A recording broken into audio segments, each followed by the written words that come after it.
Genesis, in the book of Genesis, we actually see that when Jacob was blessing his grandchildren, he crossed his hands this way. He did that for a purpose.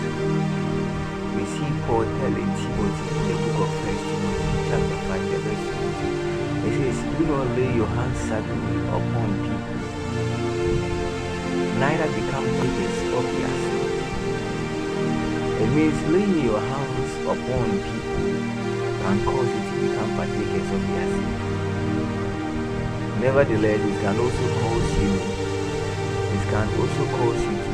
inhabit the very nature which you will inhabit in them. So if you lay your hand upon someone and the person steals, and you are not fortified with the presence of the Lord, you find yourself also stealing. If you lay your hands on a fornicator and you are not fortified in the things of God, you realize that you also need to be fornicator. I want us to listen to Apostle Michael Orokpo's aspects on this subject matter. When you come to the realm of light, you begin to interact with different installations there, with different operations. That's why all of us read the Bible, but our calling comes from intimacy, because that was how it was instituted. He said to the man, dress the garden, keep it.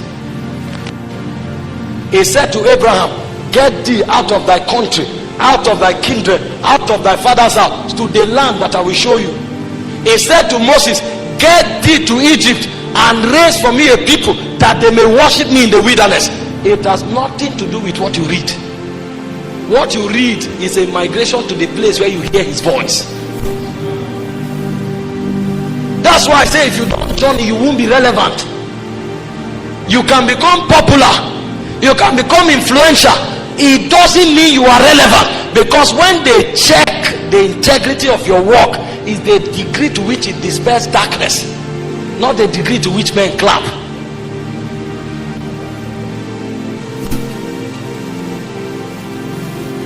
Somebody told me, you have many followers. One looked at my page and said, oh boy, this is your page. Then they put fertilizer on top. Why they grow like this? I said, don't be moved, that's number. They are not human beings.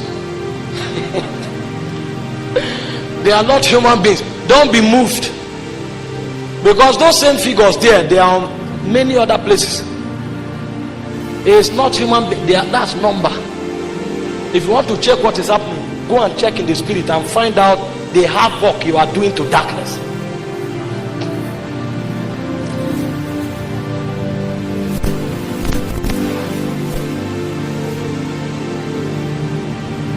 If it is true that you have entered the realm of light, you begin to interact with the installations of heaven, and I will show you some of them. One of the installations of Zion that you begin to interact with is the altar of the coals of fire.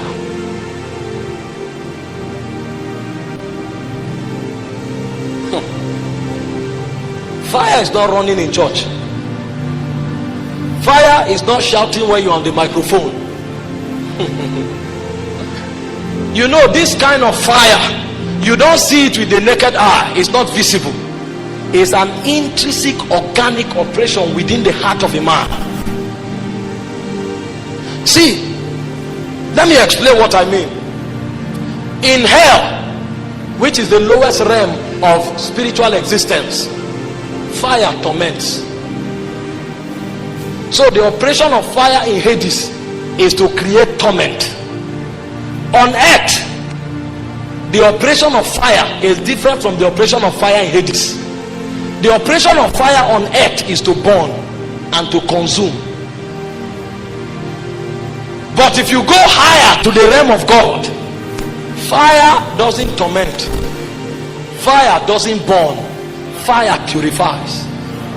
That's why I told you, every installation in the spirit has a purpose. So when a man begins to travel vertically, purification is natural to him. The reason is because He's interacting with an economy in that realm called fire. So Isaiah was a popular prophet. He was traveling horizontally all his ministry until a point came. He said, let me try what this upward ladder looks like.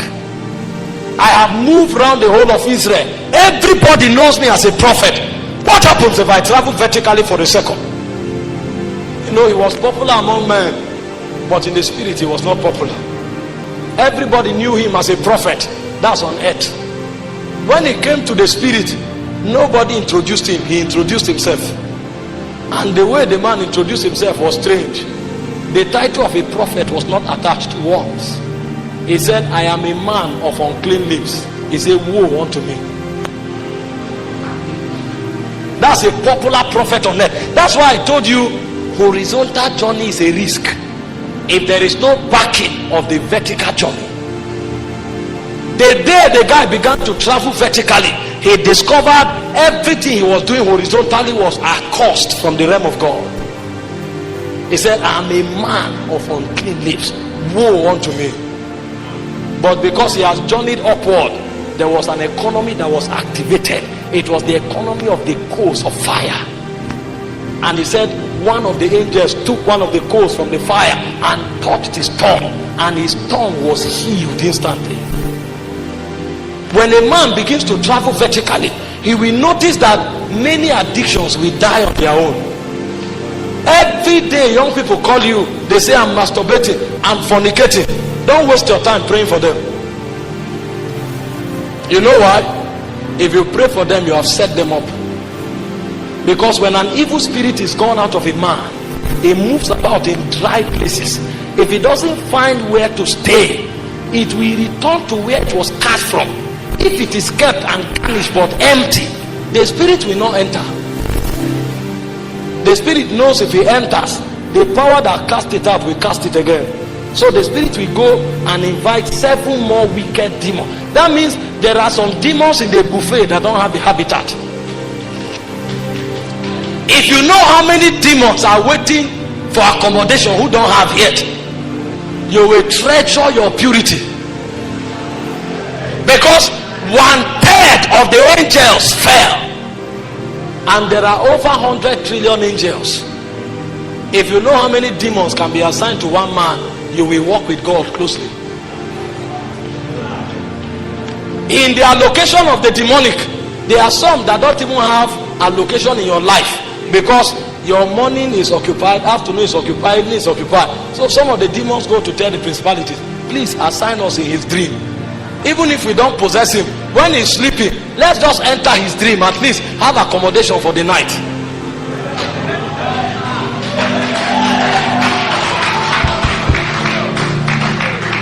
So in the daytime, the guy is fornicating, he's lying, he's doing all kinds of things. Even when he's sleeping, he's still fornicating.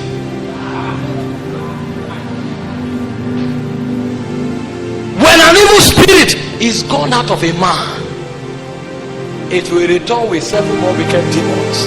So when somebody says masturbating and you cast out the demon and you don't teach the person how to become occupied, the next time he will not only masturbate, he will rape.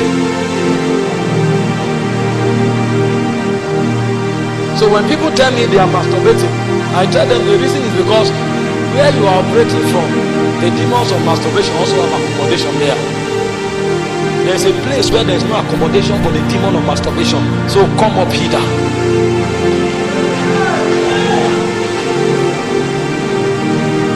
You are living where demons live. That's why they have accommodation in your life. Come up hither. And somebody is pastoring a church where there are many fornicators, and he said we don't need revival, we are born again. Come up hither.